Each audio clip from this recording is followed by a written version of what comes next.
In this lecture, we are going to talk about one of the interesting storage classes that is called as static. So we are going to talk about static variable in C and also about the static function in C, how we can write the static variable and the static function in C. So first let's start with the static variable. So I've already created this program here, very simple program, which has two functions. The main function is here and this is one more function here called as addup. It takes an argument here. The argument is the integer variable. It takes one integer value. So inside this function there is one variable defined, sum, which is initially having the value 100. So whatever x argument that I get as the input, I am adding that to sum and storing it back in the sum variable, and then I'm displaying the sum variable as the output. Okay, so I'll call this here in the main function. Let me just comment these two function call. Let me just have a function call here called as addup by passing the variable 2 as the argument. Let's try to compile this code. Okay, compilation is successful. Now let's run this. It's a normal function call. So the sum is 102. So what happens is 2 is passed to addup function at line number 19 in the main function. So the control will now go to the addup function. Okay, in the addup function now x becomes 2. Now x is a local variable to addup function. It is not visible to the main function. Okay, x is 2 and now sum is 100. So 2 is added to sum. 100 plus 2 becomes 102. 102 is stored back in the variable sum and sum is displayed. So sum is 100 is displayed, not 100, 102. Sum is 102. 102 is displayed as the output. And then this function completes. So this is the end of the block. So the memory that was allocated for x and sum would be deallocated now because function has completely executed itself. Okay, so at line number 19 the value that is being printed from line number 19 is sum is 102 and then main function stops. This is very simple. Now let me also have these two functions activated here. I'm calling the same function addup. Now I'm calling it 3 times. First by passing the value 2, then by passing the value 3, and then by passing the value 10. Okay, let's try to see what is the output. Compile this and run this. So first of all, sum is 102. We have already discussed this. Now whenever I call this function addup by passing the argument 3, it goes to this function call. Okay, now sum is a new variable that is being created. It takes the value 100. Okay, and 3 is added to 100, so 103 is displayed.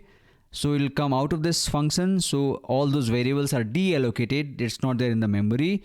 103 is displayed. For the next time, 10 is passed here. Now again new variable sum is created. Now all these variable sums, every time it is being called, the function is called, it is a new variable that is being created. Okay, 100 is a value that is being assigned to this variable sum, and 10 is added to that, so it becomes 110. 110 is displayed. Okay, now the concern is, what if we would like to retain the value of the sum for each function call? So here I'm having 3 instances. I'm having call to this function addup 3 times. Okay, each time passing different arguments. First time by passing 2, that is the first instance. Second instance of the function call, I am passing 3 as the argument. Third instance, I am passing 10 as the argument. What if I would like to retain the value of the sum? That means for the first time sum was 102. So next time if I pass 3, the sum should be 105. Next time if I pass 10, the sum should be 115. That means I would like to retain the value of sum. I can do that. One way is there by making a global variable. I can make the sum as a global variable, right? So all these functions can, access it. So if I make it as a global variable like this, let's say int sum, okay, initialize to 100, okay, and let me just comment this one and see what happens. Okay, compile this code. Now you see sum is 102, 105 and 115. That means the value is retained because I have made this sum as a global variable. Now one more concern is, let's say I do not want to make it as a global variable. I would like to have this variable local to the function addup. Okay, and it should be here itself. Okay, that's the requirement. So in that case, if I make this variable as a static variable, I write static int sum. So whenever I make a variable as a static, it will only be initialized once and it will retain its value between function calls. As many times the function is called, now this sum will not be initialized every time to 100 on the first function call. That is, whenever I'm calling the function addup at line number 19, sum would be initialized to 100 and 2 is added to that. Now sum becomes 102. So for the next function call, now sum would be treated as 102 and not 100. So 102 plus 3 becomes 105 and 105 plus 10 becomes 115. So let's try to compile this code and see if it works fine as stated. So now you see 102, 105 and 115. So in this case, what a static variable will do is that it will retain its value between function calls. As many times as you call the function does not matter, it will retain the value. Okay, so if you have a requirement wherein you will have to return the value of a variable, then you can obviously use the static keyword prefixing the data type. That is like, here I've prefixed int with static, so it will become the variable sum will become the static variable. Okay, so this is how it works. Now static variable, the keyword is static, as you have already seen. The default value, if I have not assigned any value to the static variable, if I just give it like this, the default value would be 0. Okay, so default value of static variable is 0. Let's try to demonstrate this. Okay, so this becomes sum is 2. Initially static variable is default value 0. 0 plus 2 is 2.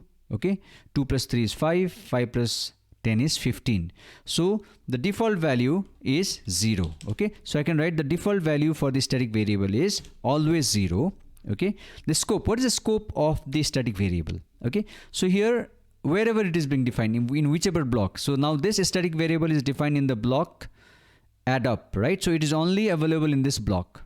Okay, so in the block where it is being defined. Okay, if I try to print the sum variable here, printf sum equals to %d. Okay, what happens? Let's see.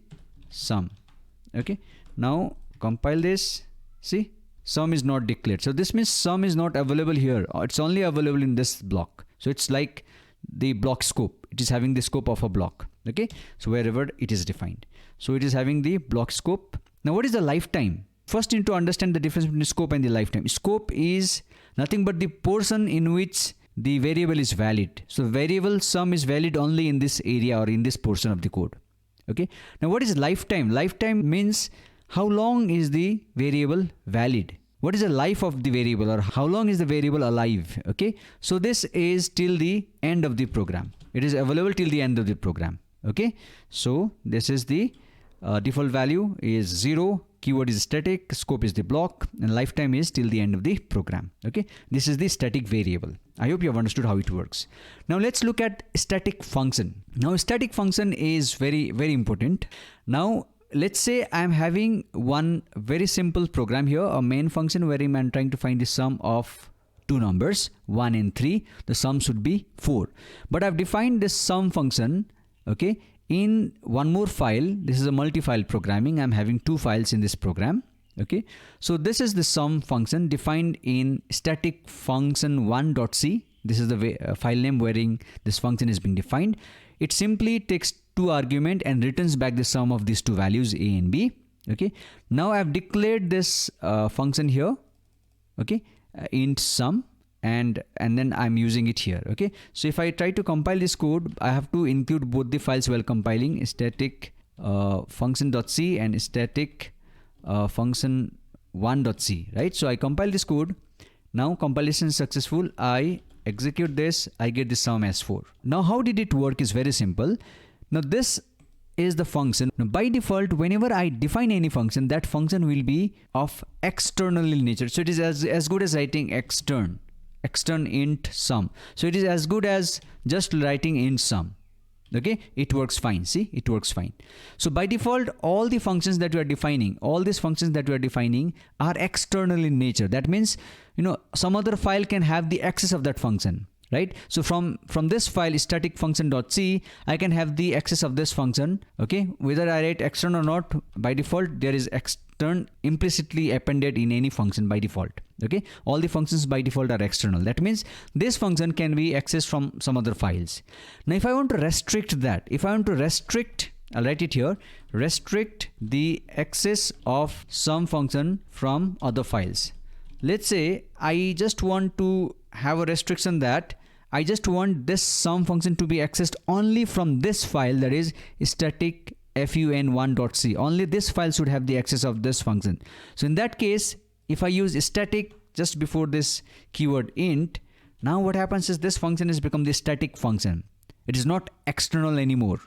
Okay, that means no other file can now have access to this function. So that is restricted. Now this function has become restricted because I've used the keyword static in this function. Okay, let's try if it's really restricted or not. Okay, compile this code here. See, some error is coming from the linker side. That means this undefined reference to sum. Okay, you can't actually now use this function. Only you can use this function only from this file itself. No other file can have the access of this function. So whenever you would like to restrict, make a restriction that your function should only be accessible on a single file and no other file should be able to access that function, make sure that your function is static. Okay, that's the idea. Okay, so I hope in this lecture you have learned how static variable works and how static function works and what is the need behind the static function, how we can restrict a function by making a static function. Okay, so that's all in this lecture. In my next lecture I am going to talk about one more storage class that is called as registered storage class. Stay tuned.